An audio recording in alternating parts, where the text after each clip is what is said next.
যুক্তরাষ্ট্রের Washington ডিসিতে Israeli দূতাবাসের 2 কর্মীকে গুলি করে হত্যার ঘটনা ঘটেছে। মার্কিন কর্মকর্তাদের বরাত দিয়ে এ তথ্য জানিয়েছে বিবিসি ও রয়টার্স। 2 ইসরায়েলি নাগরিককে হত্যার ঘটনাটি ঘটেছে শহরের কেন্দ্রস্থলে অবস্থিত ক্যাপিটাল ইহুদি জাদুঘরের কাছে। সেখানে তারা একটি ইহুদি অনুষ্ঠানে অংশ নিয়েছিলেন। আন্তর্জাতিক সংবাদ মাধ্যম বিবিসি জানায়, হামলা ও হত্যাকাণ্ডের ঘটনার বিষয়ে এখনও বিস্তারিত তথ্য আসেনি। তবে যুক্তরাষ্ট্রের নিরাপত্তা দফতরের প্রধান ক্রিস্টি নোম নিশ্চিত করেছেন, নিহত 2 ব্যক্তি একজন পুরুষ ও একজন নারী, যারা ইসরায়েলি দূতাবাসে কর্মরত ছিলেন। বিবিসি জানায়, বুধবার স্থানীয় সময় রাত 9টা 5 মিনিটে ওয়াশিংটন ডিসির কেন্দ্রস্থলে অবস্থিত ক্যাপিটাল ইহুদি মিউজিয়াম থেকে অনুষ্ঠান শেষে বের হওয়ার সময় তাদের উপর খুব কাছ থেকে গুলি চালানো হয়েছে। এই ঈদে জামা জুতো অ্যাকসেসরিজের ডিসকাউন্ট।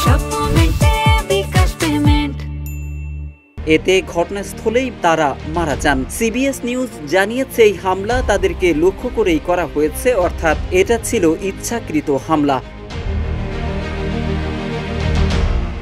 যুক্তরাষ্ট্রের আইন শৃঙ্খলা বাহিনীর কয়েকজন সিনিয়র কর্মকর্তা এনবিসি নিউজকে বলেছেন, এক ব্যক্তি গুলি চালিয়েছে। গুলি চালানো ব্যক্তি ফ্রি প্যালেস্টাইন বলে চিৎকার করছিল। তাকে গ্রেফতার করা হলেও তার পরিচয় এখনো প্রকাশ করা হয়নি। তবে কোনো গণমাধ্যম ইলিয়াস রদ্রিগেজ নামের এক সন্দেহভাজনকে গ্রেফতারের কথা জানিয়েছে।